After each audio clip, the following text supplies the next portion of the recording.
Hello friends, आज हम लोग टॉक का रेगुलर एक्सप्रेशन का टॉपिक देखने वाले हैं। और रेगुलर एक्सप्रेशन में यहाँ पे हम लोग कन्वर्ट करने वाले हैं डीएफए और एनएफए को रेगुलर एक्सप्रेशन में। यानी वी कैन कन्वर्ट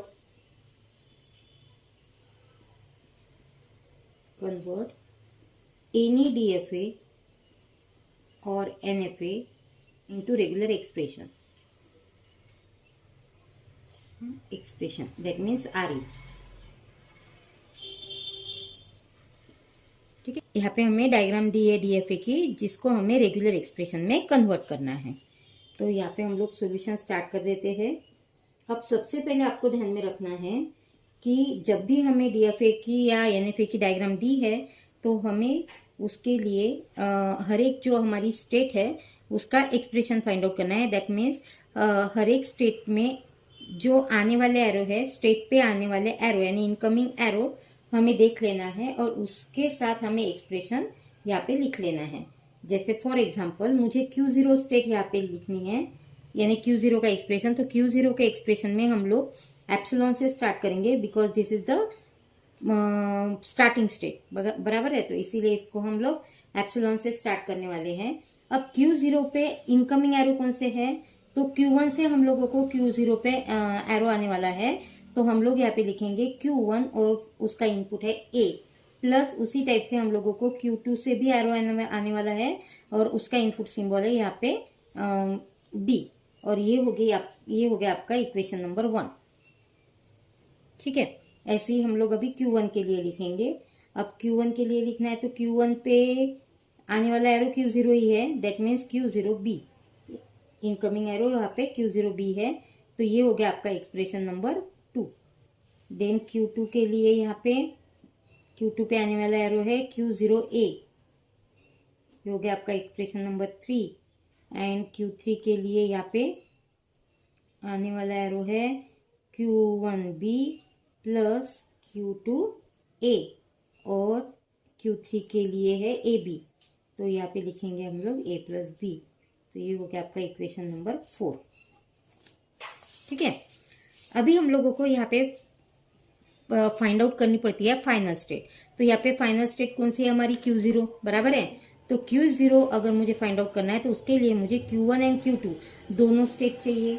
बट यहाँ पे अगर Q1 एंड Q2 की स्टेट हम लोग देखते हैं तो Q1 एंड Q2 में हम लोगों को Q0 चाहिए, बराबर है। और Q0 हमारी फाइनल स्टेट है, तो इसीलिए हम लोग अभी Q0 को ही फाइंड आउट करते हैं। तो Q0 को फाइंड आउट करते वक्त Q1 और Q2 को हम लोगों को Q0 के इक्वेशन में पुटअप करना है। इसीलिए हम लोग यहाँ पे लिखेंगे by putting values of Q1 and Q2 in equation 1। ठीक है, तो यहाँ पे Q0 equal to epsilon plus, अभी यहाँ पे Q1 है तो Q1 की वैल्यू हमारे पास थी Q0B और यहाँ का जो A था वो हमने यहाँ पे लिख दिया है। Q2 की वैल्यू हमारे पास थी Q0A और यहाँ पे B था तो ये हमने यहाँ पे लिख दिया। ठीक है, देन एप्सिलॉन प्लस यहाँ पे Q0, यहाँ पे आ जाएगा आपका AB प्लस BA। तो इसको बोलेंगे हम लोग यूजिंग आर्डेन्स थ्योरम।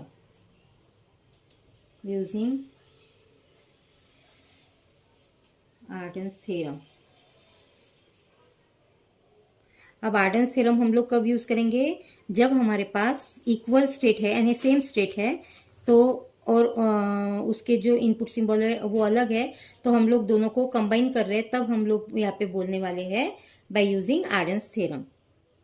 ठीक है, देन उसके बाद यहाँ पे अभी हम लोगों को, अब यहाँ पॉइंट आपको ध्यान में रखना है, हम लोग Q0 की ही स्टेट फाइंड आउट कर रहे हैं। हम लोगों को सॉल्व करते वक्त भी स्टेट Q0 आने वाली है। तो ऐसे वक्त हम लोगों को क्या करना है, एप्सिलॉन तो लिख लेना है और Q0 को रिमूव करके यानी Q0 को हटा देना है यहाँ से, और उसका जो इनपुट सिंबल का जो भी ब्रैकेट है वो हम लोग लिख लेंगे और उसे हम लोग लूप लगा देंगे। यानी इसका मीनिंग ऐसे है कि स्टेट हम लोग फाइंड आउट करने वाले हैं उसी स्टेट के साथ हमारे ये इनपुट सिंबल है, तो इसीलिए हमने यहाँ पे लूप लगाया। तो यहाँ पे आपका आउटपुट आ जाएगा Q0 एप्सिलॉन। हम लोग अभी इसको हटा देंगे तो AB प्लस BA और लूप। तो Q0 हम लोगों को फाइंड आउट हो चुका है और हमको Q0 ही फाइंड आउट करना था, इसीलिए हम लोग यहाँ पे लिख लेते हैं hence required regular expression is AB plus BA loop.